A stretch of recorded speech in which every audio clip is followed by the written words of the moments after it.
پس آپ صبر کیجئے اس پر جو وہ کہتے ہیں، یعنی آپ کے مخالفین، اور سورج کے طلوع اور غروب ہونے سے قبل اپنے رب کی حمد کے ساتھ تسبیح کیجئے، اور رات کے اوقات میں اور سجدوں کے بعد بھی اس کی تسبیح کیجئے، یعنی نماز کے بعد بھی اللہ تعالی کی تسبیح بیان کیجئے۔ یہاں پر جو خطاب ہے وہ نبی صلی اللہ علیہ وسلم سے ہے، فاصبر علی ما یقولون، یعنی آپ کے دشمن یہ مشرکین آپ کے خلاف جو باتیں کرتے ہیں ان کی باتوں پر آپ صبر کیجئے، جو آپ کو جھٹلا رہے ہیں، جو آپ کو دھمکیاں دے رہے ہیں، جو آپ کے خلاف سازشیں کر رہے ہیں، اس کا جواب آپ صبر کے ساتھ دیجئے، اور اس کے برعکس آپ اپنا تعلق اللہ تعالی سے زیادہ مضبوط کر لیجئے۔ یعنی کتنی خوبصورت تعلیم ہے ہمارے دین کی کہ جب لوگ مخالفت کریں تو بجائے اس کے کہ ان سے الجھنا شروع کر دیں اور ان کی باتوں کا جواب دینے لگیں اور خود کو ڈیفینڈ کرنا شروع کر دیں، کرنے کا کام کیا ہے کہ ہم اللہ کی طرف توجہ کریں، رغبت کریں، دعا کریں، اللہ کی تسبیح بیان کریں، اس کی حمد بیان کریں۔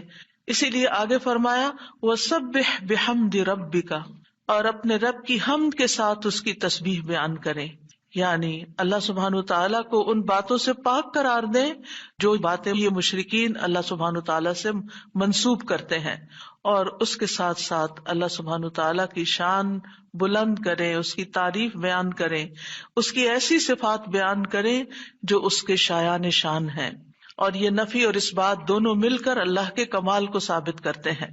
اور یہاں تسبیح سے مراد یا تو ظاہری تسبیح ہے یعنی اللہ تعالیٰ کی پاکی بیان کرنا، یا پھر اس سے مراد نماز ہے، یعنی جب لوگوں کی باتیں تکلیف دے تو آپ اللہ سے نماز کے ذریعے مدد مانگے، فاستعینوا بالصبر والصلاۃ۔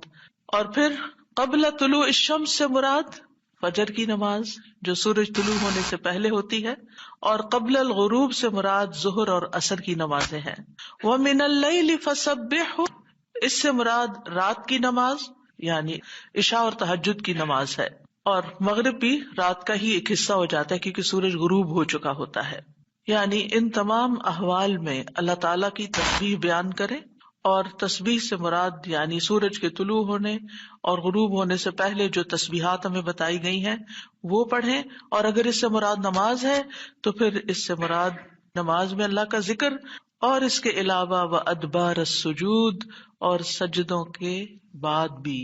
ایک معنی اس کا یہ ہے کہ نماز کے بعد کی تسبیحات کا اہتمام کیا جائے۔ بہت سے لوگوں کو دیکھا گیا وہ نماز پڑھتے بس اٹھ جاتے ہیں، تسبیح نہیں کرتے، جبکہ یہاں اللہ سبحانہ وتعالیٰ خاص طور پر حکم دے رہے ہیں کہ نماز کے بعد تسبیح بیٹھ کر کرنی چاہیے، یہ نماز کے بعد کا ذکر ہے۔ مجاہد ابن عباس سے روایت کرتے ہیں کہ اللہ تعالیٰ نے آپ صلی اللہ علیہ وسلم کو تمام نمازوں کے بعد تسبیح پڑھنے کا حکم دیا ہے، اور وہ اس آیت کی تشریح کر رہے تھے وہ ادبار السجود کی۔ مجاہد کہتے ہیں اس سے مراد فرض نماز کے بعد تسبیح کرنا ہے، تو یہ نوٹ کر لیجئے کہ ساری نماز مکمل کرنے کے بعد نہیں بلکہ فرض نماز پڑھنے کے بعد تسبیح کریں۔ دوسرا معنی اس کا کیا کیا گیا ہے کہ فرض نماز کے بعد نفل نماز بھی پڑھیں، کیونکہ صبح عربی میں نفل نماز کے لیے بھی آتا ہے، یعنی فرض نماز کے بعد نفلی نماز بھی ادا کریں۔ اور تیسرا معنی اس کا کیا گیا ہے کہ مغرب کی نماز کے بعد 2 رکعت بھی پڑھیں، یعنی ان کو بھی تسبیح کا نام دیا گیا ہے۔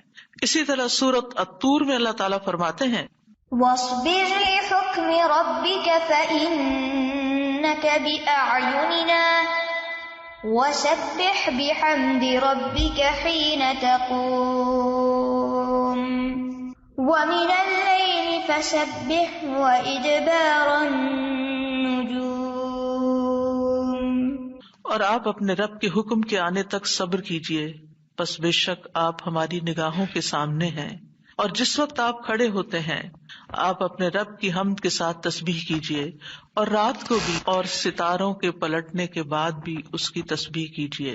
یہاں بھی نبی صلی اللہ علیہ وسلم کو صبر کا حکم دیا گیا ہے کہ آپ اپنے رب کا حکم آنے تک صبر کرتے رہیں۔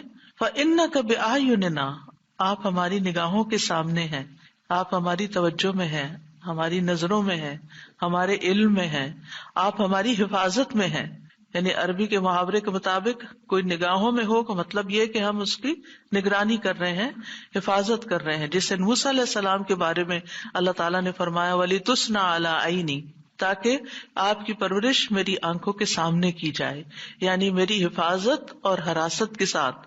اور وَسَبِّحْ بِحَمْدِ رَبِّكَ حِينَ تَقُومُ، اس کا معنی ہے کہ جب آپ مجلس سے اٹھیں تو تسبیح کریں، جب نیند سے اٹھیں تو تسبیح کریں، جب نماز کے لیے اٹھیں تو تسبیح کریں، اور نماز میں بھی تسبیح کریں.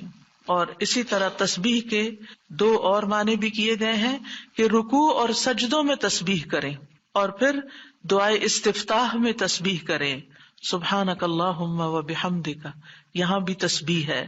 تو آپ دیکھ رہے ہیں کہ ہم دن میں کتنی بار اللہ سبحانہ و تعالیٰ کی تسبیح بیان کرتے ہیں. وَمِنَ اللَّيْلِ فَسَبِّحْ، رات میں بھی تسبیح کریں، اور اس سے مراد رات کی نماز، رات کی تسبیح ہے. جیسے بیڈ پہ جاتے ہوئے تسبیحات فاطمہ نبی صلی اللہ علیہ وسلم نے حضرت فاطمہ کو سکھائی تھی تاکہ ان کی تھکاوٹ دور ہو جائے. نماز کے علاوہ بھی تسبیح کرتے رہنا چاہیے. ادبار النجوم کے بھی 3 معنی ہیں. ایک معنی کیا گیا ہے فجر سے پہلے کی 2 رکعتیں پڑھنا. نبی صلی اللہ علیہ وسلم یہ رکعتیں نہ سفر میں چھوڑتے تھے نہ گھر میں، کبھی بھی آپ نے یہ سنت نماز نہیں چھوڑی.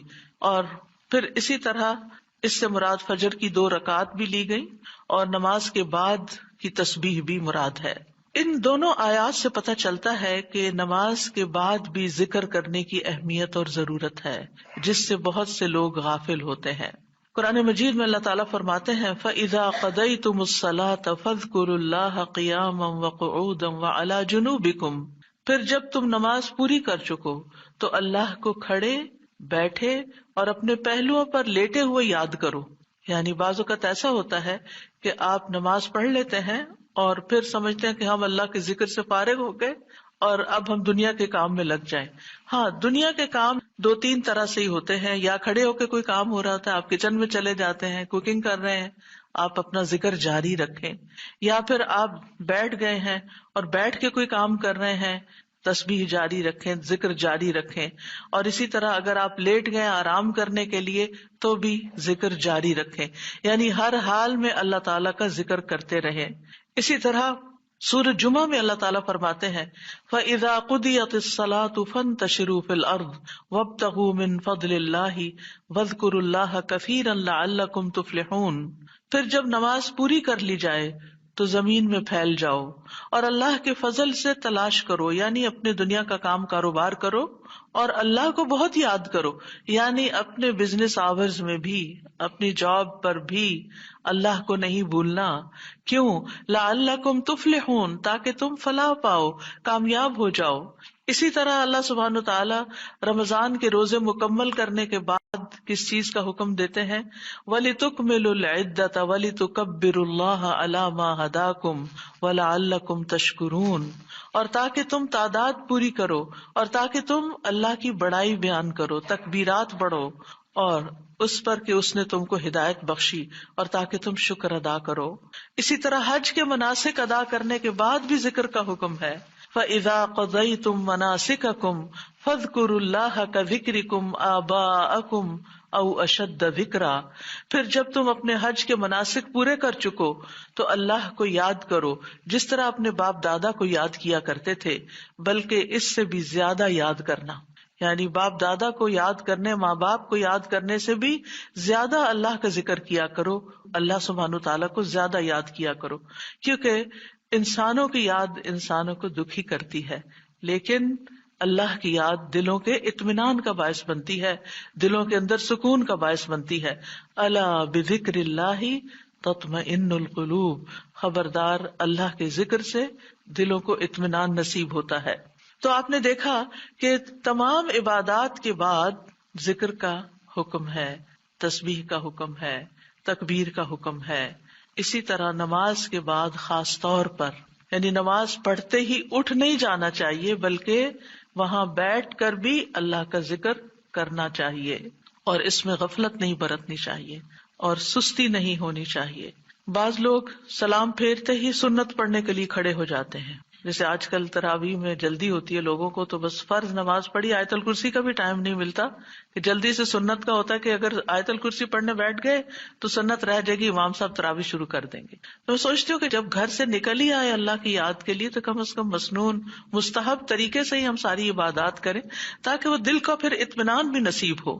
بہرحال ایک نماز کے بعد فوراً اگلی نہیں شروع کر دینی چاہیے، اس کے بیچ کے وقفے میں اللہ کا ذکر کرنا چاہیے. نبی صلی اللہ علیہ وسلم فجر کی نماز کے بعد طلوع آفتاب تک نماز کی جگہ بیٹھے رہتے تھے، اور فجر ارلی شروع کرتے تھے، اندھیرے میں شروع کرتے تھے، اور فجر پڑھنے کے بعد بیٹھے رہتے اور ذکر کرتے رہتے. سماک بن حرب کہتے ہیں، میں نے جابر بن سمرہ سے عرض کیا، کیا آپ رسول اللہ صلی اللہ علیہ وسلم کے پاس بیٹھے تھے؟ انہوں نے فرمایا کہ ہاں، بہت زیادہ، میں بہت بیٹھتا رہا ہوں آپ کے پاس. آپ اپنی نماز کی جگہ سے کھڑے نہیں ہوتے تھے جس جگہ صبح کی نماز پڑھتے تھے جب تک کہ سورج نہ نکل آتا، پھر جب سورج نکل آتا تو آپ کھڑے ہو جاتے. اسی طرح ایک اور روایت میں آتا ہے، نبی صلی اللہ علیہ وسلم جب فجر کی نماز پڑھتے تھے تو اپنی جگہ بیٹھے رہتے یہاں تک کہ سورج خوب اچھی طرح طلوع ہو جاتا. تو پھر اس وقت کیا کرتے تھے؟ اشراق کے نوافل. تو اس سے آپ اندازہ لگائیں، کیا ہم میں سے کوئی یہ کہہ سکتا ہے کہ میں رسول اللہ صلی اللہ علیہ وسلم سے زیادہ مصروف انسان ہوں، میں زیادہ بزی ہوں، میرے بہت کام ہے، میرے پاس بیٹھنے کا وقت نہیں ہے؟ نہیں، یہ صرف نفس کا دھوکہ ہوتا ہے. نفس ہمیں دھوکہ دیتا ہے کہ دیکھو، پہلے تم اٹھے ہو تہجد کے لیے، پھر تم نے پڑھی نماز اور پھر پڑھے اذکار، اور اب تم پھر بیٹھ کے اور انتظار کرو، اٹھو کچھ اور کام کرو. اچھا میرا وہ کام بھی ہے، میرا وہ کام بھی ہے. اور اس طرح ہم اپنے آپ کو تسلیاں دے کر اپنی جگہ سے اٹھ جاتے ہیں اور ذکر میں کوتاہی کر جاتے ہیں، جبکہ مستحب یہی ہے کہ اسی جگہ بیٹھ کر چاہے آپ تلاوت قرآن کریں، چاہے آپ صبح شام کے اذکار، یہی وقت ہے ان کا سورج نکلنے سے پہلے، اور حفاظت کے لیے جو پڑھتے ہیں وہ انہی اوقات میں پڑھے جاتے ہیں. لہٰذا اس وقت آپ وہ بھی پڑھ سکتے ہیں، آپ تسبیحات کر سکتے ہیں، آپ کوئی بھی اور ذکر، آپ قرآن مجید کا مطالعہ کر سکتے ہیں، تفسیر کی کوئی کتاب پڑھ سکتے ہیں، کوئی تفسیر کا لیکچر سن سکتے ہیں، اپنی تجوید درست کر سکتے ہیں، یعنی کہ کوئی سبق یاد کر سکتے ہیں. یعنی کوئی بھی چیز ذکر کی قسم کی آپ اس وقت میں تسلی کے ساتھ کر سکتے ہیں تاکہ یہ سنت پوری ہو جائے، کیونکہ اس کا اجر و ثواب بہت ہے. جو شخص اسی جگہ بیٹھا رہے اور پھر نفل پڑھ کے اشراق کے اٹھے تو اس کو حج عمرے کا ثواب ملتا ہے. نبی صلی اللہ علیہ وسلم نے صحابہ کو نماز کے بعد کے اذکار سکھائے. ابن تیمیہ رحمہ اللہ کہتے ہیں کہ نبی صلی اللہ علیہ وسلم جب لوگوں کو نماز پڑھاتے تھے تو آپ سلام پھیرنے کے بعد دعا نہیں کرتے تھے، اور نہ صحابہ ایسا کرتے تھے، نہ صبح کی نماز میں، نہ عصر کی نماز میں، نہ دیگر نمازوں میں، بلکہ آپ سے ثابت ہے کہ آپ اپنا چہرہ اصحاب کی طرف کر لیتے، یعنی پلٹ کے واپس بیٹھ جاتے، اللہ کا ذکر کرتے اور ان کو سکھاتے تھے. یعنی اذکار اور دعا میں تھوڑا سا فرق ہے. دعائیں زیادہ سے زیادہ سلام پھیرنے سے پہلے کر لیتے تھے، اور جو اذکار ہوتے تھے جیسے تسبیحات ہیں یا صبح شام کے اذکار ہیں یا باقی اذکار ہیں وہ بعد میں کر لیتے تھے، جیسے لا الہ الا اللہ وحدہ لا شریک لہ، اور اسی طرح دیگر اذکار جو ہیں. اور سلام پھیرنے کے بعد اللہ کا ذکر کرنا یعنی زیادہ مستحب ہے. اگرچہ دعا بھی کر سکتے ہیں، یعنی منع نہیں ہے. بعض علماء یہ کہتے ہیں کہ نبی صلی اللہ علیہ وسلم نے جو دبر الصلاۃ کا لفظ استعمال کیا نماز کے پیچھے، تو اس سے مراد نماز کے بعد بھی ہے. حضرت عائشہ کہتی ہیں کہ نماز کے بعد کے اذکار شیشے کو صاف کرنے کے بعد اس کو چمکانے کی طرح ہے. یعنی نماز میں آپ نے اپنی صفائی کر لی اور اب بعد کے اذکار کے جو آپ کو اور زیادہ چمکا رہے ہیں. نماز نور ہے، یہ دل کو صاف کر دیتی ہے، دل کو روشن کر دیتی ہے، جیسے کہ شیشے کو صاف کیا جاتا ہے. اور نماز کے بعد ذکر کرنا ایسا ہے جیسا کہ شیشے کو چمکایا جاتا ہے. فرشتے بھی دعائیں کرتے ہیں. رسول اللہ صلی اللہ علیہ وسلم نے فرمایا، جب تک تم اپنے مصلے پر جہاں تم نے نماز پڑھی تھی بیٹھے رہو اور ریاح خارج نہ کرو، گیس پاس نہ کرو، تو فرشتے تم پر برابر درود بھیجتے رہتے ہیں. یعنی اگر کوئی شخص فجر کی نماز پڑھ کے اپنے وضو کی حالت میں سورج نکلنے تک بیٹھا رہتا ہے تو آپ اپنے لیے بھی ذکر کر رہے ہیں اور فرشتے بھی آپ کے لیے دعائیں کر رہے ہیں. کیا دعا کرتے ہیں؟ اللہم اغفر لہ، اللہم ارحمہ، اے اللہ اس کی مغفرت فرما، اے اللہ اس پر رحم فرما. اور یہ اس وقت تک ہوتا رہتا ہے جب تک وہ وضو توڑ کر فرشتوں کو تکلیف نہ پہنچائے. یعنی جب گیس پاس ہوتی ہے اور اس کی اسمیل سے پھر فرشتوں کو تکلیف ہوتی ہے، تو فرشتے جو ہیں وہ پیاز کی اسمیل اور لہسن کی اور جسم سے نکلنے والے، اگر پسینہ بہت آ رہا ہے اور کپڑے نہیں آپ تبدیل کرتے، رات کے کپڑوں میں ہی اٹھ کے نماز شروع کر دیتے ہیں اور وہ اسمیلی کپڑے ہوتے ہیں، تو اس سے فرشتے آپ سے دور رہتے ہیں. اور اسی طرح اگر یعنی خوراک میں کوئی ایسی چیز ہے کہ آپ کی گیس میں بہت اسمیل ہے، تو یہ چیز بھی فرشتوں کو تکلیف دیتی ہے اگر آپ مصلی پر بیٹھے ہیں یا آپ ذکر کی حالت میں ہیں. پھر اس وقت ذکر کرنا جو ہے اولاد اسماعیل سے غلام آزاد کرنے سے افضل عمل ہے، خاص طور پر اگر ہم لا الہ الا اللہ وحدہ لا شریک لہ والی تسبیح پڑھتے ہیں. ابو امامہ سے مروی ہے رسول اللہ صلی اللہ علیہ وسلم نے فرمایا، سورج طلوع ہونے تک میں بیٹھ کر اللہ تعالیٰ کا ذکر کروں، اس کی بڑائی، اس کی حمد و تسبیح اور تحلیل کروں، یہ مجھے اولاد اسماعیل میں سے 2 غلام آزاد کرنے سے زیادہ محبوب. یعنی اس وقت کا ذکر ایسا ہے جیسے آپ نے اتنا بڑا صدقہ بھی کر دیا. اسی طرح عصر کے بعد سورج غروب ہونے تک ذکر کرنا مجھے اولاد اسماعیل میں سے 4 غلام آزاد کرنے سے زیادہ محبوب ہے. یعنی عصر پڑھ کر بھی آپ مغرب تک ذکر کر سکتے ہیں. اگر عام دنوں میں نہیں تو آپ جمعے کے دن تو کر ہی سکتے ہیں کیونکہ اس دن دعائیں قبول ہوتی ہیں. لیکن عموماً ہم اپنی غفلت اور سستی کی وجہ سے کوئی اور کام شروع کر دیتے ہیں اور ہم ان قیمتی اوقات کی قدر نہیں کرتے، ہماری پرائرٹیز نہیں ہوتی. یعنی انسان کو جب پتہ چلتا ہے کہ یہ بزنس کا پیک آور ہے تو وہ کیا کرتا ہے، اس وقت کہیں اور سیر کو چلا جاتا ہے؟ نہیں، اس وقت وہ سارے کام چھوڑ کر اس کام کی طرف متوجہ ہو جاتا ہے جو اس کو سب سے زیادہ فائدہ دینے والا ہے. تو اسی طرح بعض سلف صالحین کہتے ہیں کہ ہم نے جمعے کے دن عصر کے بعد مغرب تک جو دعا کی ہماری قبول ہوئی. یعنی یہ قبولیت دعا کا خاص وقت ہوتا ہے. جیسے صبح کا وقت بکرتن نماز فجر سے لے کر سورج نکلنے تک کا ہے، بڑا ہی قیمتی وقت ہے ذکر اذکار کے لیے. اسی طرح عصر کی نماز سے لے کر مغرب تک کا وقت بھی بڑا ہی قیمتی ہے. تو اس میں آپ دیکھیے خصوصاً آج کل آپ روزے سے ہیں، روزہ دار کی بھی دعا قبول ہوتی ہے. اور اس میں بھی امت کے نیک لوگوں کا طریقہ یہی رہا ہے کہ وہ روزہ کھلنے سے پہلے سارے کام چھوڑ دیتے تھے اور ذکر اذکار میں مصروف ہو جاتے تھے، دعائیں کرنے میں مصروف ہو جاتے تھے. تو آپ بھی اپنے لیے کچھ پلان اس طرح کریں کہ جمعے کا دن اور ہم کم از کم رمضان کا مہینہ عصر کا وقت جو ہے اس سے پہلے اپنے کام ختم کر کے مصلی پہ بیٹھے یا کرسی پہ بیٹھے یا لیٹنا چاہتے تو لیٹ جائیں، کیونکہ پہلی آیت یہی بتائی گئی تھی نا کہ آپ کھڑے یا بیٹھے یا لیٹے ہر حال میں اللہ کا ذکر کر سکتے ہیں. الذین یذکرون اللہ قیاما وقعودا وعلی جنوبہم، وہ جو اللہ کا ذکر کرتے ہیں کھڑے، بیٹھے اور لیٹے، جس بھی پوزیشن میں آپ کرنا چاہیں آپ ذکر کر سکتے ہیں. اور اس میں تسبیح کیجیے، حمد و ثنا کیجیے اللہ تعالیٰ کی اور دعائیں مانگیے. اور الحمدللہ ہمارے پاس کتابوں کی شکل میں دعاؤں کا اتنا پیارا ذخیرہ ہے جو مسنون اوتھینٹک دعائیں قرآن و سنت سے ہم نے جمع کی ہیں. اگر زبانی یاد ہے تو بہت ہی اچھا کہ دل لگا کے زبانی پڑھے، اور اگر زبانی یاد نہیں تو ان کو کھول لیجیے اور پڑھنا شروع کر دیجیے. اور صرف پڑھتے نہ جائیں، اس وقت کوئی قرات کا وقت نہیں ہے، یہ مانگنے کا وقت ہے. دیکھ دیکھ کر اس طرح پڑھیں دعا کو جیسے آپ مانگ رہے ہیں اللہ تعالیٰ سے. تو انشاءاللہ آپ کے دین، دنیا، آخرت کے سارے مسائل حل ہوں گے اور ایک پرامن پرسکون زندگی بسر کریں گے اگر ان اوقات کی آپ قدر کر لیں. کیونکہ جو قبولیت کے اوقات ہیں ان کو گنوانا نہیں چاہیے، ان کو ہاتھ سے جانے نہیں دینا چاہیے. آپ صبح فجر کے وقت مثلا اگر رمضان میں ہر روز 1 سپارہ پڑھتے ہیں، آدھا سپارہ فجر کے بعد پڑھ لیں، آدھا سپارہ عصر کے بعد پڑھ لیں. تو اس طرح بیلنس بھی ہو جائے گا، آپ کا دل نہیں گھبرا. کیونکہ ہمارا نفس جو ہے نا وہ اتنا آزاد منشا کہ وہ کہیں ایک جگہ بیٹھنے کی قید قبول نہیں کرتا. وہ بار بار ہمیں کہتا ہے اچھا فون چیک کر لو، اچھا وہ کر لو، وہ کر لو، اور توجہ اور یکسوئی سے ہمیں ذکر اذکار نہیں کرنے دیتا. تو اس کو ٹیم کرنے میں، اس کو ڈسپلن کرنے میں وقت لگے گا. لیکن ونس ایک دفعہ آپ عادی ہو گئے، آپ نے اس گھوڑے کو قابو کر لیا، آپ نے اس کو بٹھا لیا.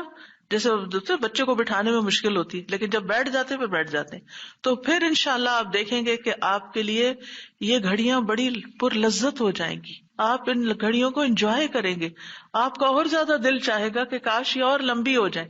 اچھا روزہ کھل گیا، ابھی تو میرا یہ بھی اور یہ بھی ٹارگٹ پورا نہیں ہوا. پھر اسی طرح یہ ہے کہ رسول اللہ صلی اللہ علیہ وسلم نے فرمایا، جو شخص فجر کی نماز جماعت کے ساتھ پڑھنے کے بعد بیٹھ کر اللہ کا ذکر کرتا رہے یہاں تک کہ سورج نکل آئے، پھر 2 رکعتیں پڑھے، اس کے لیے 1 حج اور عمرے کا ثواب ہے۔ انس فرماتے ہیں، پھر رسول اللہ صلی اللہ علیہ وسلم نے 3 بار فرمایا، پورا پورا پورا، یعنی پورا ثواب حج عمرے کا، پورا ثواب حج عمرے کا، پورا ثواب۔ یعنی آپ سوچئے کہ حج عمرہ کرنا کوئی آسان کام ہے؟ مشکل کام ہے، جس میں مال بھی انوالو ہے، آپ کی ایفرٹ بھی، آپ کا گھر چھوڑنا بھی، سب کچھ۔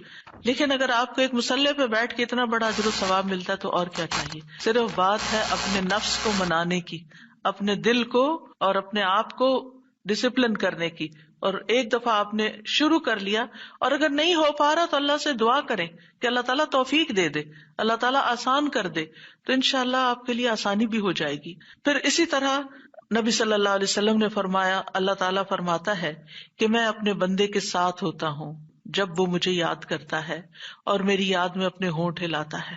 اور ایسے لوگ جو ذکر میں آگے ہوتے ہیں وہ درجات میں بھی بہت آگے ہیں، سبقت لے جانے والے ہیں، فالسابقون السابقون ہیں۔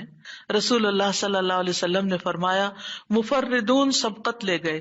صحابہ نے پوچھا، یا رسول اللہ مفردون کون ہوتے ہیں؟ آپ صلی اللہ علیہ وسلم نے فرمایا، جو اللہ کے ذکر میں مشغول رہتے ہیں، یعنی ہر وقت ان کا دھیان اپنے رب کی طرف ہوتا ہے، کیونکہ ذکر میں دل میں بھی یاد ذکر کہلاتا ہے، زبان سے کچھ بولنا بھی ذکر ہے، اور اس کے علاوہ قرآن کی تلاوت، نماز، یہ ساری ذکر کی قسمیں ہیں۔ یعنی کچھ فارمل ہے، کچھ انفارمل ہے، کچھ خبر ہے یعنی جیسے تسبیحات وغیرہ ہوتی، کچھ میں دعا ہوتی ہے، طلب ہوتی ہے، اللہ تعالیٰ سے اپنی حاجت مانگتے ہیں، یہ ساری چیزیں ذکر میں شمار ہوتی ہیں۔ اب آ جاتے ہیں ہم نماز کے بعد کے اذکار کے متعلق، اور یہ اذکار بھی آپ کو اس کتاب میں ملیں گے، نماز کے اذکار، یعنی نماز کے اندر کے ذکر بھی اور نماز کے بعد کے بھی۔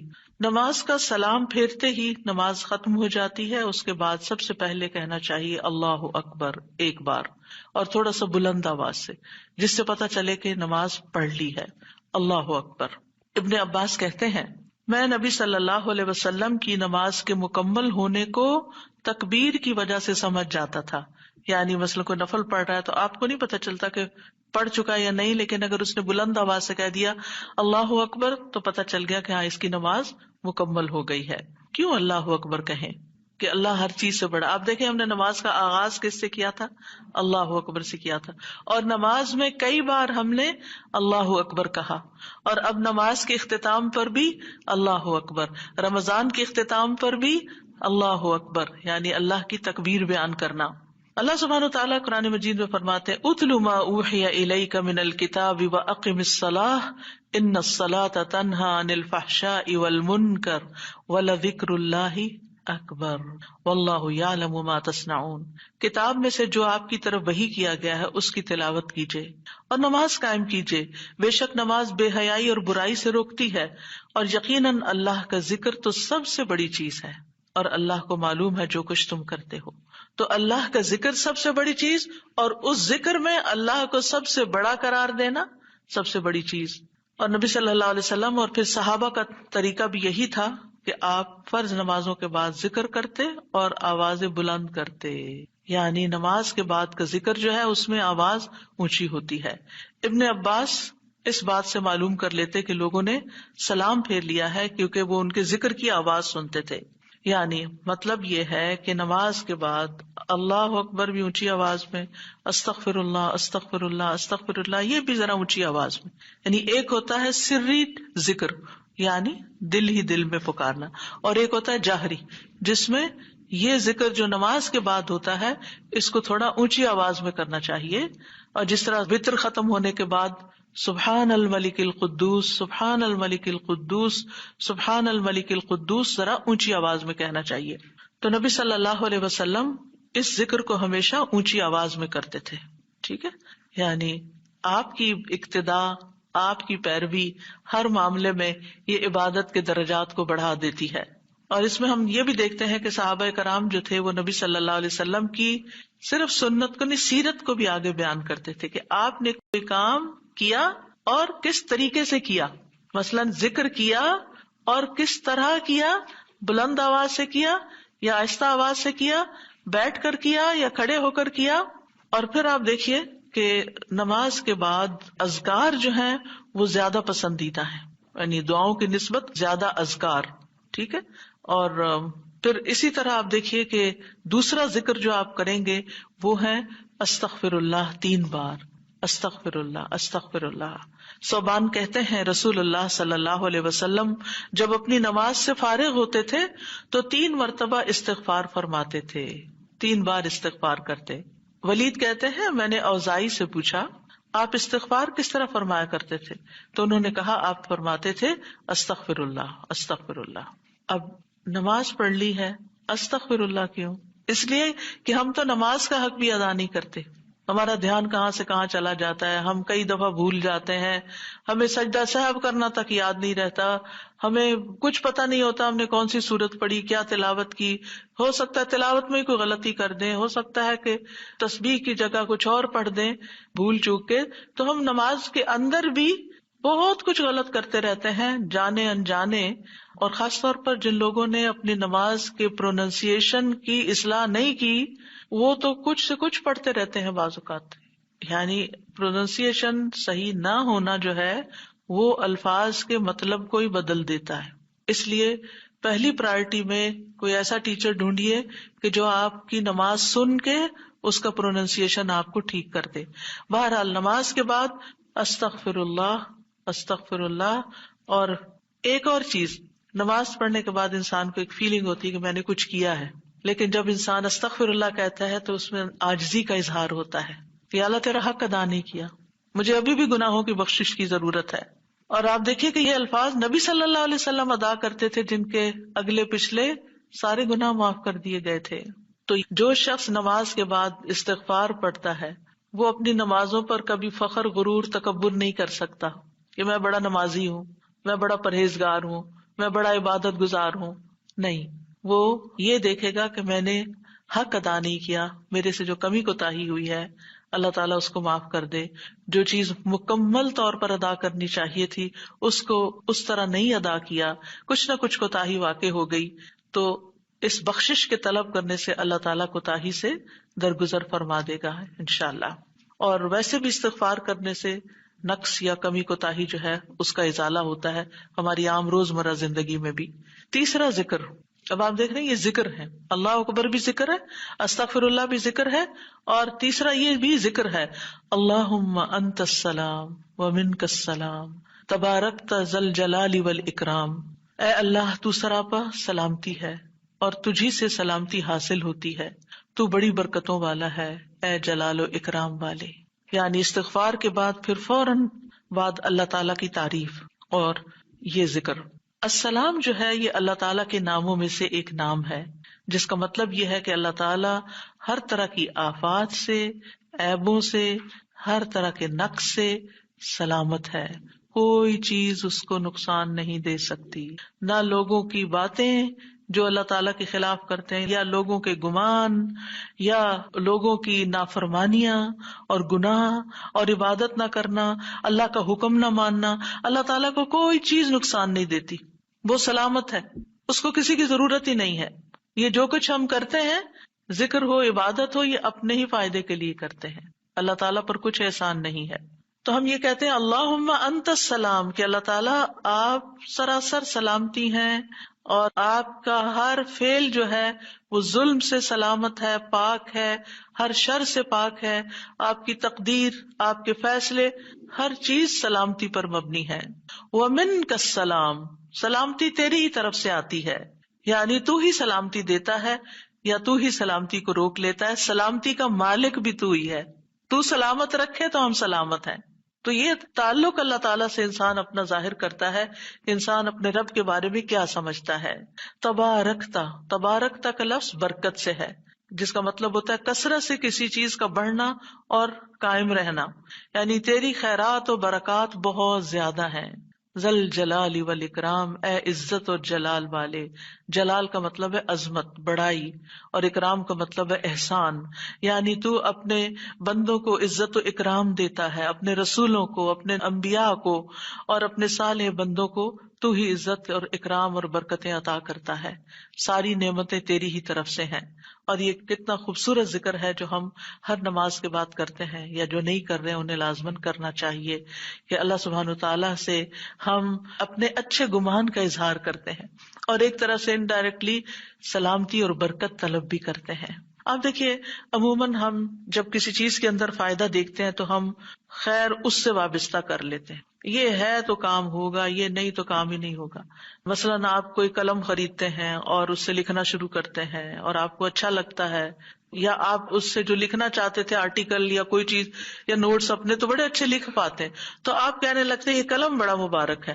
ٹھیک ہے بھائی، قلم اچھا ہے، فائدہ دے رہا ہے آپ کو، لیکن اصل تو اللہ نے آپ کے لیے یہ وسیلہ بنایا کہ اس نے آپ تک یہ پہنچایا. تو اصل برکت اور خیر اور سلامتی کا منبع اللہ رب العزت کی ذات ہے. چیزوں کے ساتھ مت چمٹ جائیے اور ان پر اتنے ڈپینڈنٹ نہ ہو جائیں کہ اللہ کو بھول جائیں اور اللہ تعالیٰ کی نعمت اور اللہ تعالیٰ کا احسان یاد نہ کریں. تو اس لیے ہر نماز کے بعد ہم اس بات کا اقرار کرتے ہیں کہ ساری برکتیں تیری ذات سے ہیں یا رب، ساری سلامتی تیری طرف سے ہے یا رب، عزت اور اکرام تیری ہی طرف سے ہے یا رب، تو ہی جس کو چاہے اس پر احسان فرماتا ہے، لہٰذا ہم یہ سب کچھ تجھ سے ہی طلب کرتے ہیں. پھر آپ دیکھیے چوتھا ذکر ہے لا الہ الا اللہ وحدہ لا شریک لہ لہ الملک ولہ الحمد وہو علی کل شیء قدیر. یہ بھی آپ 3 بار پڑھ سکتے ہیں، یہ بھی ذکر ہے، یعنی 3 مرتبہ اللہ تعالی کی توحید کا اقرار. مغیرہ بن شعبہ جو وحی کے کاتب تھے ان سے مروی ہے کہ معاویہ رضی اللہ عنہ نے مغیرہ کو لکھا کہ کوئی حدیث جو آپ نے رسول اللہ صلی اللہ علیہ وسلم سے سنی ہو وہ مجھے لکھ کر بھیجیں. راوی کہتے ہیں کہ مغیرہ رضی اللہ عنہ نے انہیں لکھا کہ میں نے آپ صلی اللہ علیہ وسلم سے سنا ہے آپ اپنی نماز سے فارغ ہونے کے بعد 3 مرتبہ یہ پڑھا کرتے تھے لا الہ الا اللہ وحدہ لا شریک لہ لہ الملک ولہ الحمد وہو علی کل شیء قدیر. سب سے پہلے توحید کا اقرار کہ اللہ ایک ہے، وہی الہ ہے، وہی خالق ہے، مالک ہے، رب ہے، معبود ہے. پھر اس بات کا انکار کہ کوئی اس کا شریک ہو، لا شریک لہ. اور پھر لہ الملک، بادشاہت بھی اسی کی ہے، معبود بھی وہی ہے، بادشاہ بھی وہی ہے، اور ایسا بادشاہ ہے ولہ الحمد کہ اس کی تعریف ہے. دنیا کے بادشاہوں کا حشر ہوتا دیکھا ہے آپ نے، ان کے ساتھ کیا کیا جاتا ہے، لیکن اللہ سبحانہ تعالیٰ کی بادشاہت پر کوئی آنچ نہیں آتی، کوئی اس کو ہلا نہیں سکتا، کوئی اس کو نقصان نہیں دے سکتا، کوئی اس پر باتیں نہیں بنا سکتا، کوئی اس کا نقص نہیں نکال سکتا کہ اللہ تعالیٰ نے آسمان میں یہ کیا چیز بنا دی، زمین میں کیا بنا دی. نہیں، وَلَهُ الْحَمْدُ، اسی کی ہے تعریف. یعنی ایسا بادشاہ کہ جو قابل تعریف ہے، اور ایسا بادشاہ کہ وَهُوَ عَلَى كُلِّ شَيْءٍ قَدِيرٌ. دنیا کے بادشاہ انتہائی بس لاچار ہوتے ہیں، ان کے ہاتھ میں کچھ نہیں ہوتا، وہ انسانوں کے محتاج ہوتے ہیں، انسانوں کی خدمت کے، انسانوں کی مدد کے، انسانوں کے مال کے محتاج ہوتے ہیں. یہ بادشاہت کیا بادشاہت ہے جس کی ساری ڈیپینڈنسی لوگوں کے اوپر ہے. تو اصل بادشاہت تو اللہ کی ہے کہ جو ہر چیز پر پوری قدرت رکھتا ہے. تو آپ اس احساس کے ساتھ اگر اللہ تعالیٰ کا یہ ذکر کرتے ہیں تو آپ کا دل ایک سکون سے بھر جائے گا، ایک خوشی سے بھر جائے گا کہ میں ایسی ہستی کو جانتی ہوں، ایسی ذات کو جانتی ہوں کہ جو اتنی خوبیوں کی مالک ہے. کیونکہ یہ انسان کی فطرت میں ہے، انسان کی نفسیات میں ہے کہ وہ کسی چیز کی تعریف کر کے خوش ہوتا ہے، اور عام طور پر ہم صرف سامنے نظر آنے والی چیزوں کی تعریف کر کر کے خوش ہوتے رہتے ہیں، اور تھوڑے دن کے بعد وہ بھی خراب ہو جاتی ہے، وہ تعریف بھی ساتھ ہی چلی جاتی ہے. انسان ہے تو مر جاتے ہیں، ان کے اعمال ہے تو ختم ہو جاتے ہیں، اور کبھی وہ اچھے ہوتے ہیں اور پلٹ بھی جاتے ہیں.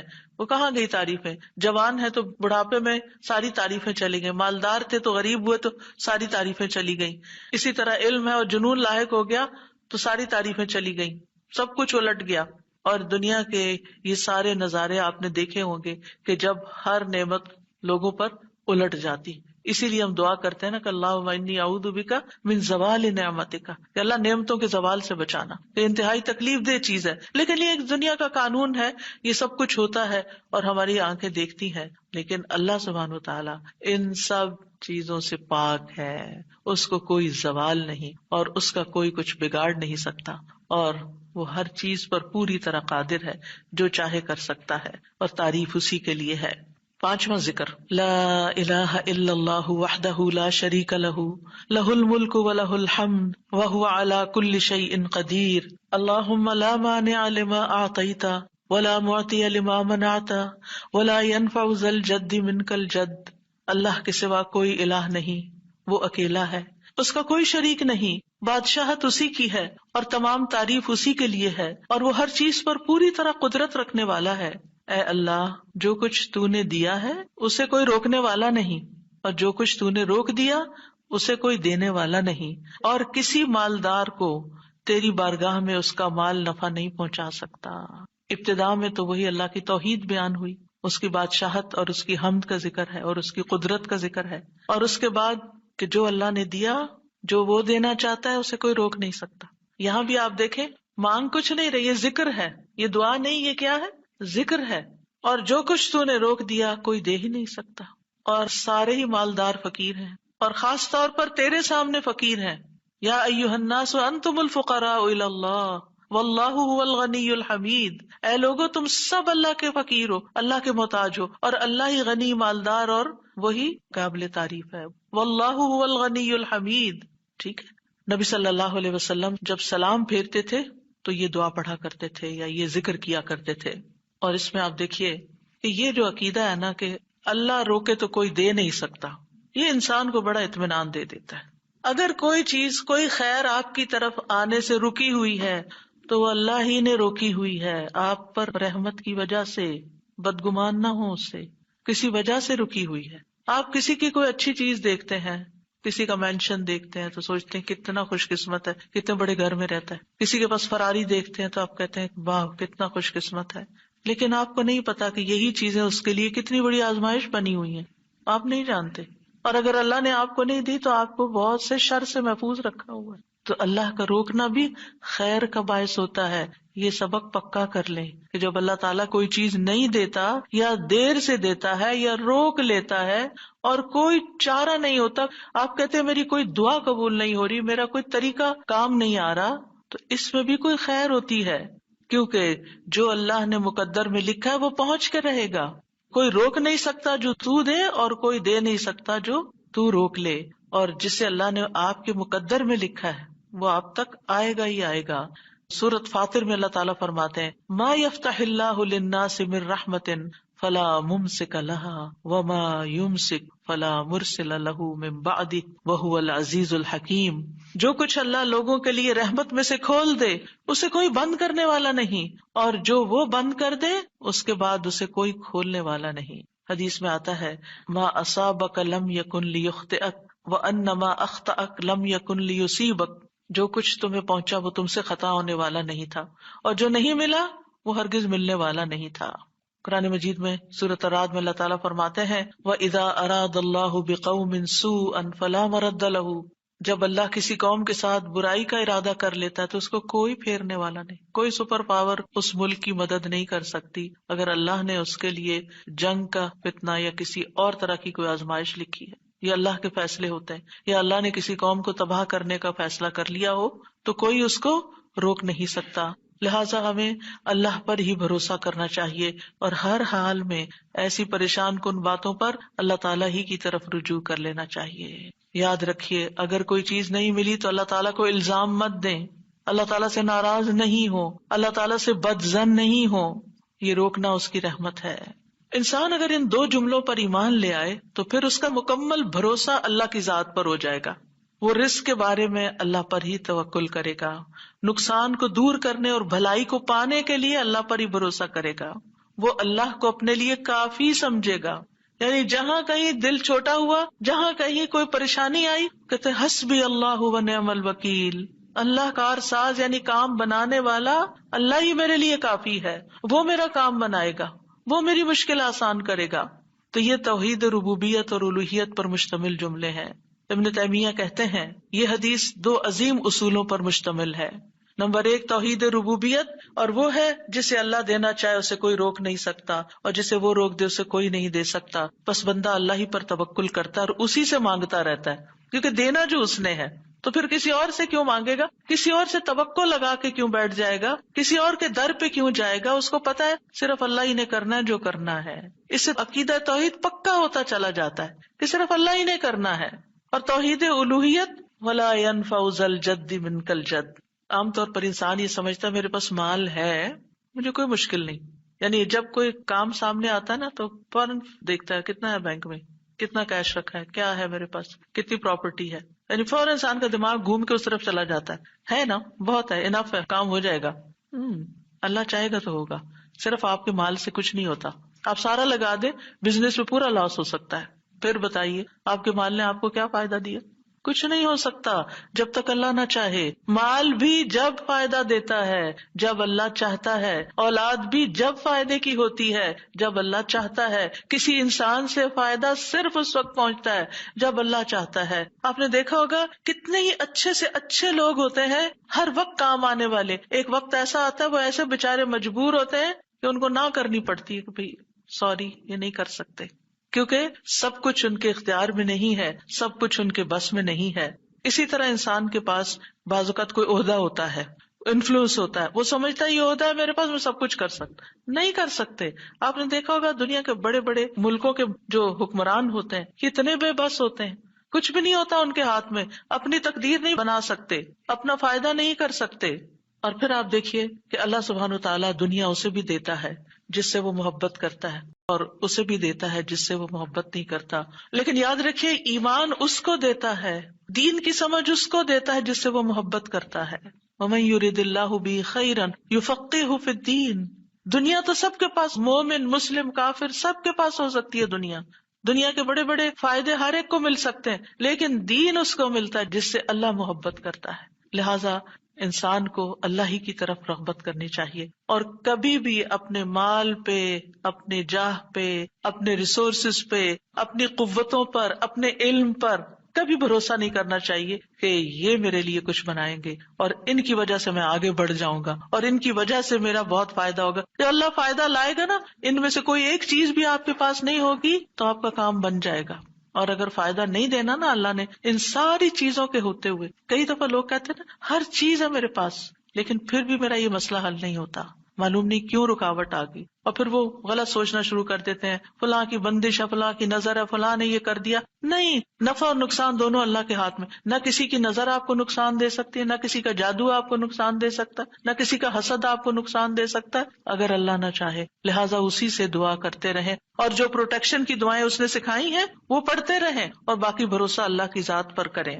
پھر چھٹا ذکر ہے لا الہ الا اللہ وحدہ لا شریک لہ، لہ الملک ولہ الحمد وہو علی کل شیء قدیر، لا حول ولا قوۃ الا باللہ، لا الہ الا اللہ ولا نعبد الا ایاہ، لہ النعمۃ ولہ الفضل ولہ الثناء الحسن، لا الہ الا اللہ مخلصین لہ الدین ولو کرہ الکافرون۔ اللہ کے سوا کوئی الہ نہیں، وہ اکیلا ہے، اس کا کوئی شریک نہیں، بادشاہت اسی کی ہے اور تمام تعریف اسی کے لیے ہے، اور وہ ہر چیز پر پوری طرح قدرت رکھنے والا ہے، اور گناہ سے بچنے کی طاقت اور نیکی کرنے کی طاقت اللہ کے سوا کوئی دینے والا نہیں، اللہ کے سوا کوئی الہ نہیں۔ ہم صرف اسی کی عبادت کرتے ہیں، اسی کی ساری نعمتیں ہیں، اسی کا سارا فضل ہے اور اسی کے لیے خوبصورت تعریف ہے۔ اللہ کے سوا کوئی الہ نہیں، ہم اسی کے لیے دین میں اخلاص رکھنے والے ہیں اگرچہ کافر ناپسند کریں۔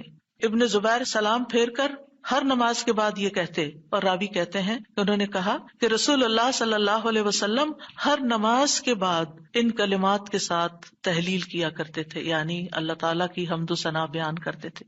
یہ بھی کیا ہے نماز کے بعد کا ذکر، اور اس میں آپ دیکھیے لا الہ الا اللہ وحدہ کے علاوہ لا حول ولا قوۃ الا باللہ، لا حول ولا قوۃ الا باللہ، کہ کوئی پھیرنے کی قوت یعنی کسی برائی کو، نقصان کو دور کرنے کی، اور اسی طرح کوئی فائدہ حاصل کرنے کی قوت اللہ ہی کے پاس ہے۔ کسی گناہ سے دور ہونے اور کسی نیکی کے کرنے کی ہمت طاقت اللہ ہی کے پاس ہے۔ تو یہ لا حول ولا قوت الا باللہ بہت فائدہ دیتا ہے، اور اس کی کثرت کرنے کو کہا گیا ہے۔ اور لا الہ الا اللہ ولا نعبد الا ایاہ، ہم صرف اسی کی عبادت کرتے ہیں۔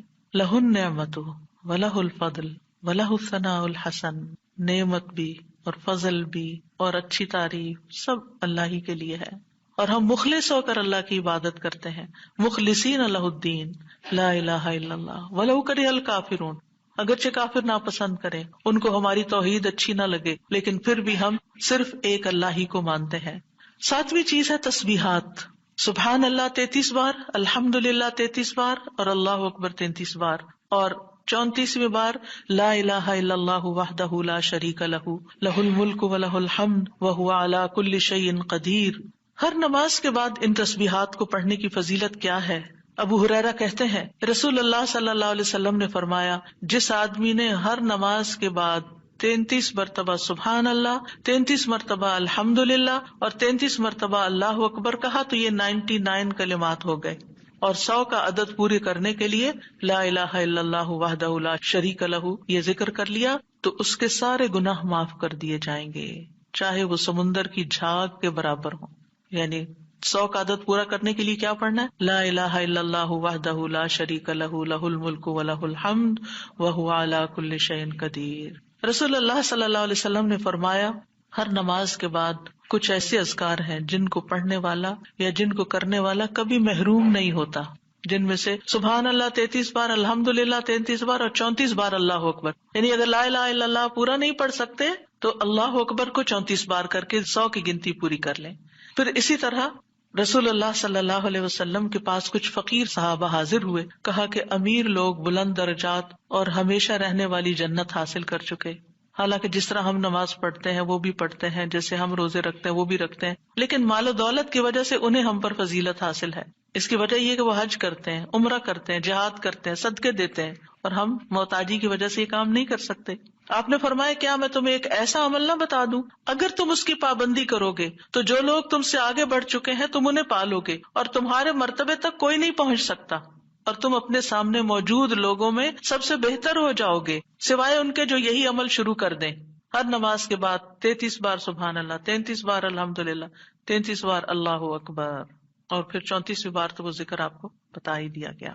اور اگر آپ 33 بار نہ پڑھ سکیں تو 10 بار سبحان اللہ، 10 بار الحمدللہ اور 10 بار اللہ اکبر پڑھ لیا کریں۔ یعنی اگر جلدی ہے تو پھر 10 بار بھی پڑھ سکتے ہیں۔ نبی صلی اللہ علیہ وسلم نے فرمایا 2 عمل ایسے ہیں اگر کوئی مسلمان بندہ ان کی پابندی کر لے تو جنت میں داخل ہوگا، اور وہ بہت آسان ہے مگر ان پر عمل کرنے والے بڑے کم ہیں۔ وہ کیا ہیں؟ ہر نماز کے بعد 10 بار سبحان اللہ، 10 بار الحمدللہ، 10 بار اللہ اکبر۔ فرمایا زبان کی ادائیگی کے اعتبار سے تو 150 بار ہے، یعنی 5 نمازوں میں 10 بار، اور ترازو میں 1500 ہوں گے۔ اور جب سونے لگے تو 34 بار اللہ اکبر، 33 بار الحمدللہ اور 33 بار سبحان اللہ کہے۔ زبانی طور پر تو یہ 100 ہے مگر میزان میں یہ تسبیحات 1000 ہوں گی۔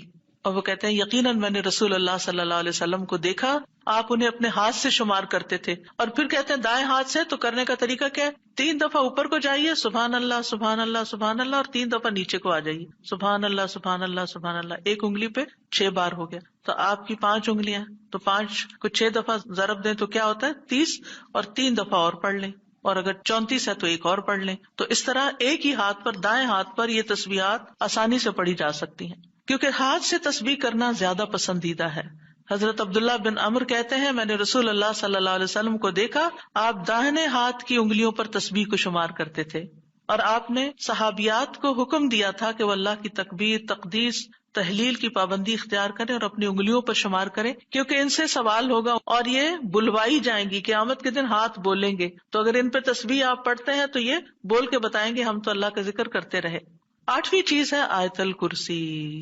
اللہ لا الہ الا هو الحی القیوم لا تأخذہ سنۃ ولا نوم لہ ما فی السماوات وما فی الارض من ذا الذی یشفع عنده الا بإذنہ یعلم ما بین ایدیہم وما خلفہم ولا یحیطون بشیء من علمہ الا بما شاء وسع کرسیہ السماوات والارض ولا یؤودہ حفظہما وہو العلی العظیم۔ پورا اللہ کا تعارف ہے۔ اللہ وہ ہے کہ اس کے سوا کوئی معبود نہیں، وہ زندہ ہے، ہر چیز کو قائم رکھنے والا ہے، نہ اسے کچھ اونگ پکڑتی ہے اور نہ کوئی نیند، اسی کا ہے جو کچھ آسمانوں میں ہے اور جو کچھ زمین میں ہے۔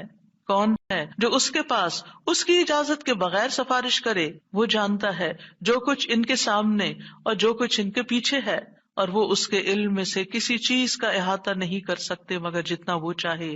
اس کی کرسی آسمانوں اور زمین کو سمائے ہوئے ہے، اور اسے ان دونوں کی حفاظت یعنی آسمان و زمین کی حفاظت تھکاتی نہیں، اور وہی سب سے بلند، سب سے بڑا ہے۔ ہر نماز کے بعد آیت الکرسی پڑھنے کی فضیلت یہ ہے کہ جو شخص نماز کے بعد اس کو پڑھ لیتا ہے اور اس نماز کے بعد اس کی ڈیتھ ہو جاتی ہے تو فرمایا اس کو موت کے علاوہ کوئی چیز جنت میں جانے سے نہیں روک سکتی، مر گیا تو سیدھا جنت میں۔ یہ قرآن مجید کی سب سے افضل آیت ہے۔ ابو ذر غفاری کہتے ہیں میں مسجد حرام میں داخل ہوا اور رسول اللہ صلی اللہ علیہ وسلم کو اکیلے دیکھ کر آپ کے پاس آ کے بیٹھ گیا۔ میں نے کہا یا رسول اللہ صلی اللہ علیہ وسلم کون سی آیت افضل ہے جو آپ پہ نازل ہوئی؟ آپ نے فرمایا آیت الکرسی۔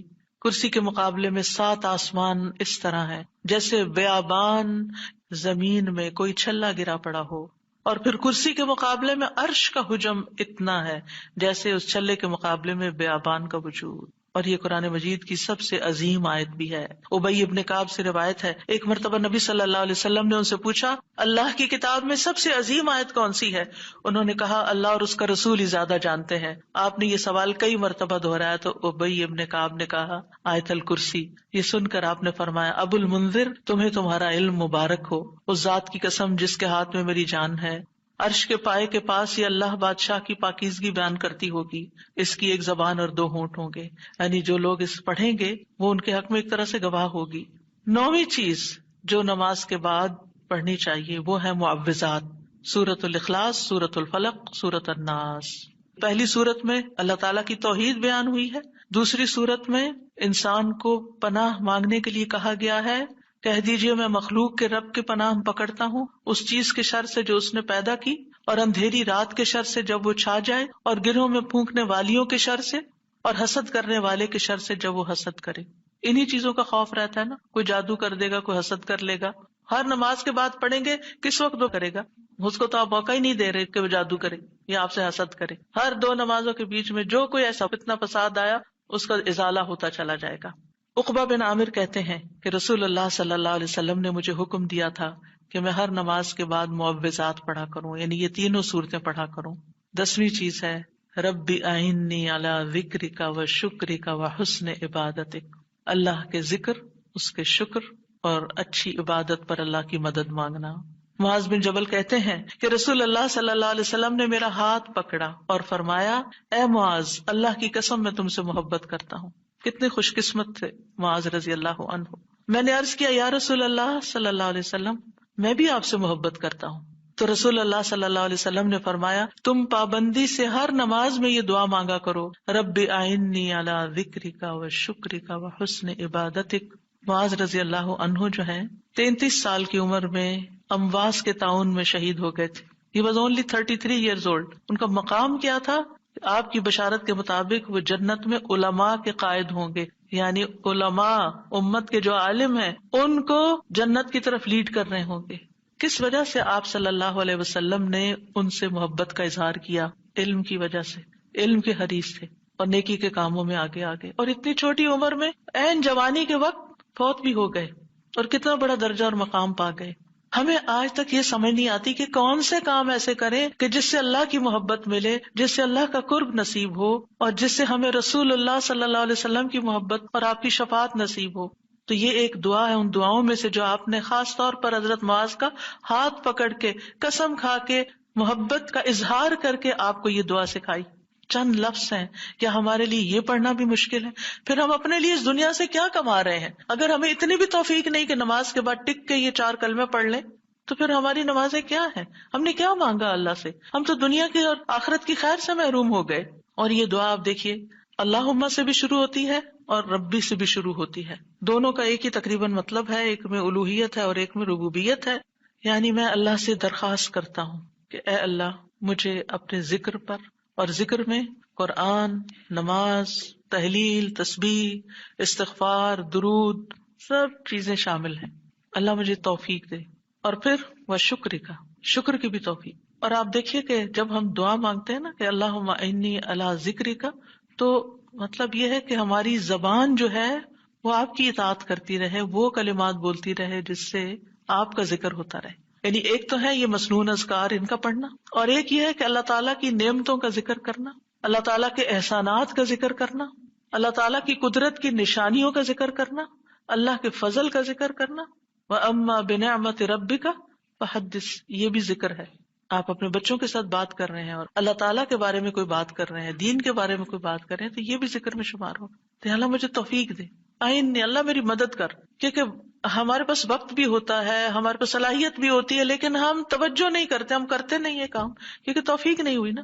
تو ہر نماز کے بعد، چونکہ فرض کے بعد دعا قبول ہوتی ہے، تو یہ دعا مانگنے کو کہا گیا. اور بعض کہتے ہیں اس کو سلام پھیرنے سے پہلے بھی پڑھ سکتے ہیں، جیسے ربی جعلنی پڑھتے ہیں. یا اور کل جو میں نے آپ کو دعائیں بتائی تھی آخر میں نماز کے اختتام پر سلام سے پہلے، وہ سب مسنون اذکار تھے. لیکن علماء نے اس کے علاوہ، جیسے ربی جعلنی مقیم الصلاۃ، یہ نبی صلی اللہ علیہ وسلم نے نہیں سکھائی ہمیں کہ نماز کے بعد ضروری یہی پڑھی جائے. لیکن علماء نے کہا کہ جیسے اللہ کی حمد و ثنا ہوتی ہے تشہد میں، پھر اس کے بعد درود شریف ہے، اور پھر اس میں والدین اور اولاد دونوں کے لیے دعا ہے، تو یہ پڑھ لیں. اس کے علاوہ جو چاہے قرآنی اور مسنون دعا یہاں بیٹھ کے پڑھیں، کیونکہ نماز کے اندر دعا مانگنا نماز کے بعد کی دعا سے افضل ہے.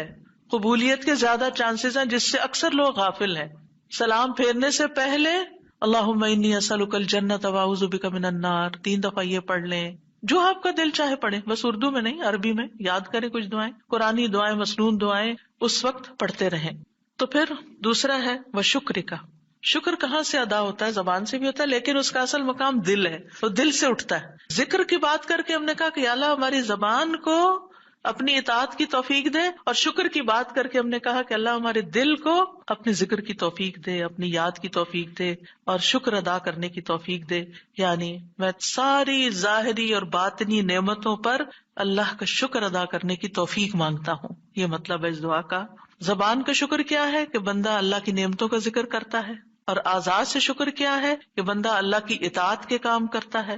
کیونکہ اللہ تعالیٰ نے آل داؤد کو کیا کہا تھا؟ اعملوا آل داؤد شکرا وقلیل من عبادی الشکور.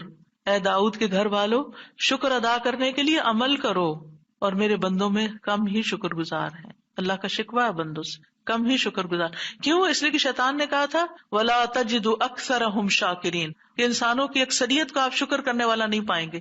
اور وَلَقَدْ صَدَّقَ إِبْلِيسُ ظَنَّهُ، ابلیس نے اپنا گمان سچ پایا کہ بندوں کو شکر سے ہٹا دیا. تو شکر کی توفیق مل جائے تو پھر شکر ادا کیا جائے. اور یہ شکر کا سلسلہ تو کہیں ختم ہوتا ہی نہیں، کیونکہ اتنی نعمتیں ہیں کہ ہم گن ہی نہیں سکتے. ابن رجب کہتے ہیں کہ دین میں یا دنیا میں اللہ کی ہر نعمت جو بندے کو حاصل ہوتی ہے، اس میں نعمت کا شکر ادا کرنے کی ضرورت ہوتی ہے. پھر جو شکر کی توفیق ملتی ہے اس پر بھی شکر ادا کرنے کی ضرورت ہے. یعنی شکر پر بھی شکر، یہ ایک اور نعمت ہے، اس میں دوبارہ شکر ادا کرنے کی ضرورت ہے. پھر دوبارہ شکر کیا تو ایک اور نعمت مل گئی، اب کیا ہے؟ ایک اور دفعہ شکر کریں. اور یہ سلسلہ ہمیشہ جاری رہتا ہے، یعنی شکر کا سلسلہ کبھی ختم نہیں ہونا چاہیے. شکر کرتے ہی چلے جائیں. وحسن عبادتک، اور اپنی خوبصورت عبادت کی توفیق عطا فرما. اور خوبصورت عبادت اسی وقت ہو سکتی ہے جب اس میں اخلاص ہو، اور نبی صلی اللہ علیہ وسلم کی اتباع ہو، اطاعت ہو. اطاعت اعضاء سے کی جاتی ہے، یعنی ہمارے اعضاء، ہاتھ پاؤں، ہمارا جسم یہ عبادت میں مشغول ہوتا ہے. بعض اوقات ہم ڈھیروں عبادت کر لیتے، ڈھیر سارے نفل پڑھ لیتے، بہت کچھ کر لیتے، لیکن اس کو کوئی کوالٹی نہیں ہوتی. یہاں یہ نہیں کہا گیا کہ کثیر عبادتک، یہاں کیا کہا گیا؟ حسن عبادتک، کہ اللہ خوبصورت عبادت کی توفیق دے. امام ابن تیمیہ کے بارے میں آتا ہے کہ جب وہ قید ہوئے تو اپنے سجدوں میں یہ دعا پڑھا کرتے تھے، اللہم اعنی علی ذکرک و شکرک و حسن عبادتک. کیونکہ اللہ کی توفیق کے بغیر ہم یہ کام نہیں کر سکتے. جس کی زندگی میں ذکر آ گیا، جس کی زندگی میں شکر آ گیا، اور جس کی زندگی میں خوبصورت عبادت آ گئی، وہ خوش قسمت ترین انسان ہے، اس کو سبھی کچھ مل گیا. اور جو ان چیزوں سے محروم ہے پھر ہر خیر سے محروم ہے، چاہے دنیا کی قارون جیسی دولت اس کے پاس کیوں نہ ہو، پوری دنیا اس کی فین ہو، اس کی تعریفیں کرے اور اس کی فدائی شدائی ہو، کوئی فائدہ نہیں ہے. ایک اور دعا ہے رب قنی عذابک یوم تبعث عبادک، اے میرے رب مجھے اس دن کے عذاب سے بچانا جس دن تو اپنے بندوں کو اٹھائے گا. 3 بار یہ دعا، اے اللہ ہمیں اس دن کے عذاب سے بچانا جس دن تو اپنے بندوں کو اٹھائے گا. 1 دفعہ بھی پڑھی جا سکتی، 3 دفعہ کی شرط نہیں ہے. برا بن عازب کہتے ہیں جب ہم رسول اللہ صلی اللہ علیہ وسلم کے پیچھے نماز پڑھتے تھے تو ہم آپ کی دائیں طرف کھڑے ہونے کو پسند کرتے تھے تاکہ آپ ہماری طرف رخ کر کے متوجہ ہوں. برا کہتے ہیں میں نے آپ کو فرماتے ہوئے سنا، یعنی آپ پلٹ رہے تھے اور کہہ رہے تھے رب قنی عذابک یوم تبعث عبادک. یہ رات کو سوتے ہوئے بھی پڑھا کریں اور نمازوں کے بعد بھی کہ اللہ اس دن کے عذاب سے بچا لینا جس دن تو بندوں کو دوبارہ پیدا کرے گا. 13 اللہم اغفر لی ما قدمت وما اخرت وما اسررت وما اعلنت وما اسرفت وما انت اعلم به منی انت المقدم وانت المؤخر لا الہ الا انت۔ اے اللہ میرے وہ گناہ بخش دے جو میں پہلے کر چکا، جو میں نے بعد میں کیے، اور جو چھپے ہوئے کیے اور جو ظاہر میں کیے، اور جو میں حد سے بڑھا رہا اور وہ جن سے تو مجھ سے زیادہ باخبر ہے۔ تو ہی نیکی اور خیر میں آگے کرنے والا اور پیچھے کرنے والا ہے، تیرے سوا کوئی معبود نہیں۔ نبی صلی اللہ علیہ وسلم سلام پھیرنے کے بعد یہ دعا پڑھا کرتے تھے، یعنی اس دعا کے بارے میں ثابت ہے کہ سلام کے بعد پڑھا کرتے تھے۔ اللہم اغفر لی ما قدمت، بات یہ ہے کہ جو نیک لوگوں کی نیکیاں ہوتی ہیں وہ مقربین کے گناہ شمار ہوتے ہیں، یعنی ان کا سٹینڈرڈ اور ہائی ہوتا ہے نا، ان کی کوالٹی اور اچھی ہوتی ہے، تو اس لیے نبی صلی اللہ علیہ وسلم کے گناہ کوئی نہیں تھے کہ جس کے لیے آپ بخشش مانگتے تھے، ایک تو ہمیں سکھانے کے لیے، اور دوسرا یہ ہے کہ نیکیوں میں سے جو کم درجے کی نیکیاں ہوں ان پر بھی۔ وما اخرت، اور جو عبادت مجھ سے تاخیر ہوئی، کوتاہی ہوئی، جو میں نے لیٹ کی، جس کا حق ادا نہیں کیا۔ وما اسررت، جو میں نے چھپایا، جو میرے دل میں وسوسے اور خیالات آئے، بعض اوقات نماز کے اندر وسوسے آنا شروع ہو جاتے ہیں، تو یا اللہ تو اس کو بھی معاف کر دے۔ وما اعلنت، اور جو میں نے ظاہراً کیے، یعنی وہ اقوال افعال جو سب کے سامنے، لوگوں کے سامنے کوئی بری مثال پیش کی، یعنی یہ نبی صلی اللہ علیہ وسلم کے نہیں، یہ ہمارے لیے ہے کہ ہم بعض اوقات ایسی بات کر جاتے ہیں، ایسا کام کر جاتے ہیں جو دوسروں کو پٹ آف کر دیتا ہے نیکی کے کاموں سے، یا ان کو دین سے ہٹا دیتا ہے، یا اور اسی طرح کی غلطیاں ہم کرتے ہیں۔ اور پھر آپ دیکھیے کہ نبی صلی اللہ علیہ وسلم کی ہمبلنس بھی اس سے پتہ چلتی ہے کہ کتنے آپ ہمبل تھے، کہ سارا کچھ کر کے، بہترین عبادت کر کے پھر بخشش بھی مانگ رہے ہیں۔ اور پھر آپ دیکھیے کہ وما اسرفت، ہر معاملے میں ہم حد سے پار ہو جاتے ہیں، خوشی میں، غم میں، بے صبری میں، ہر چیز میں۔ تو اس کی بھی دعا ہے یہ کہ اللہ جہاں بھی میں حد لمٹ کراس کر رہا ہوں، اللہ مجھے وہ کراس کی ہوئی لمٹ کے آگے جو غلط کام کیا ہے مجھ سے تو وہ بھی معاف کر دے۔ اور وما انت عالم بہ منی، اور جو تو مجھ سے زیادہ جانتا ہے، یعنی خاص کے بعد عام کا بھی ذکر ہے، یعنی میں نے تو مانگ لیا جو مجھے سمجھ آتی تھی، اب اس کے علاوہ بھی جو کچھ ہے اس کو بھی آپ معاف کر دیجیے۔ اور پھر انت المقدم و انت المؤخر، دوسرے روایت میں انت المقدم والمؤخر بھی آتا ہے، جس کو تو چاہتا ہے آگے بڑھا دیتا ہے نیکی میں، جس کو تو چاہتا ہے پیچھے کر دیتا ہے۔ یعنی یہ نہ سوچیے کہ آج میں اگر نیکیوں میں آگے ہوں تو ہمیشہ ایسے ہی رہوں گی، ہمیشہ ڈرتے رہا کریں، پیچھے بھی ہو سکتے ہیں، تو یا اللہ تو مجھے آگے ہی رکھنا، مراد یہ ہے۔ اور اگر نبی صلی اللہ علیہ وسلم کے بارے میں ہے تو آپ کی نبوت سب سے آخر میں تھی، وہ ایک پازیٹیو سینس میں ہے، انت المقدم و انت المؤخر۔ اور پھر اسی طرح یہ ہے کہ قیامت کے دن سب سے پہلے آپ اٹھائے جائیں گے، حالانکہ دنیا میں آپ کی نبوت سب سے آخر میں تھی۔ تو یہ اللہ تعالیٰ کا فیصلہ ہوتا ہے، جس چیز پر وہ چاہتا ہے اپنے بندوں کو اتارتا ہے، جس کو چاہتا ہے آگے بڑھاتا ہے، جس کو چاہتا ہے عزت دیتا ہے، جس کو چاہتا ہے ذلت دیتا ہے، اور بندوں کے ایک دوسرے پر درجات ہیں۔ نمبر 14، سبحانک اللہم و بحمدک استغفرک و اتوب الیک۔ یہ مجلس کے اختتام پر بھی اور نماز کی دعاؤں کے اختتام پر بھی، پاک ہے تو اے اللہ، تیری ہی حمد ہے، میں تجھ سے بخشش مانگتا ہوں، تیری ہی طرف میں رجوع کرتا ہوں۔ یہ اچھے عمل پر مہر لگانے والے کلمات ہیں۔ حضرت عائشہ سے روایت ہے کہ رسول اللہ صلی اللہ علیہ وسلم جب کسی مجلس میں بیٹھتے یا نماز پڑھتے یا کچھ کلمات پڑھتے، حضرت عائشہ نے ان کے بارے میں پوچھا تو آپ نے فرمایا، اگر کسی شخص نے اس مجلس میں اچھی باتیں کی ہوں گی تو یہ کلمات قیامت تک ان باتوں کے لیے مہر بن جائیں گے، اور اگر اس نے اس مجلس میں کوئی فضول بات کی ہے تو یہ اس کے لیے کفارہ بن جائیں گے۔ اور اس کے دیگر روایات بھی ہیں، یعنی دیگر طرق بھی ہیں اس دعا کے۔ اور پھر ایک اور دعا، رب اغفر لی وتب علی انک انت التواب الغفور، اے اللہ تو مجھے بخش دے اور میری توبہ قبول کر، بے شک تو بہت توبہ قبول کرنے والا، بہت بخشش فرمانے والا ہے۔ فجر اور مغرب کی نماز کے بعد کا خاص ذکر، لا الہ الا اللہ وحدہ وحدہ لا شریک لہ، لہ الملک ولہ الحمد یحیی ویمیت وہو علی کل شیء قدیر۔ اللہ کے سوا کوئی الہ نہیں، وہ اکیلا ہے، اس کا کوئی شریک نہیں، بادشاہت اسی کی ہے، تمام تعریف اسی کے لیے ہے، اور وہ ہر چیز پر پوری قدرت رکھنے والا ہے۔ اور سلام کے بعد تشہد کی حالت میں اگر آپ بیٹھے بیٹھے یہ ذکر کرتے ہیں، یعنی مصلی سے اٹھنے سے پہلے یہ ذکر کرتے ہیں، تو نبی صلی اللہ علیہ وسلم نے فرمایا، جس نے نماز مغرب اور صبح کی نماز کے بعد اتحیات میں اٹھنے سے پہلے اپنی ٹانگ کو دوہرا کیے ہوئے، یعنی جس پوزیشن میں آپ بیٹھے اسی پوزیشن میں بیٹھے بیٹھے 10 بار یہ ذکر کیا، اللہ تعالیٰ اس کے لیے 10 نیکیاں لکھ لیتا ہے، 10 گناہ اس سے دور کر دیتا ہے، 10 درجے اس کے بلند کر دیتا ہے. اس کے لیے ہر بری چیز سے حفاظت، شیطان مردود سے پناہ دینے والے یہ کلمات ہوتے ہیں. کوئی گناہ سوائے شرک کے اس کو نہیں پہنچتا، اور یہ اس روز عمل میں سب لوگوں سے افضل ہوتا ہے. یعنی صبح کے وقت اگر کوئی یہ پڑھ کے اٹھتا ہے مصلی سے تو یہ سب لوگوں سے افضل ہوتا ہے، سوائے اس شخص کے جس نے اس کے برابر یا اس سے زیادہ ان کلمات کو پڑھا ہو. اور ایک اور روایت میں ہے جو یہ 10 مرتبہ مغرب کے بعد پڑھے گا، اللہ اس کی حفاظت کے لیے اسلحہ بردار فرشتے بھیجے گا جو اس کی صبح تک شیطان سے حفاظت کریں گے. اللہ تعالیٰ سے دعا ہے کہ اللہ تعالیٰ ہمارے ان اعمال کو قبول کرے اور ہمیں اس ذکر کی توفیق دے. میں یہ پڑھتے ہوئے سوچ رہی تھی کہ جو شخص یہ ساری دعائیں پڑھے نماز کے بعد، اس کے پاس فضول کام کرنے کا کون سا وقت باقی بچے گا. وآخر دعوانا ان الحمد للہ رب العالمین. سبحانک اللہم وبحمدک، اشہد ان لا الہ الا انت، استغفرک واتوب الیک. السلام علیکم ورحمۃ اللہ وبرکاتہ.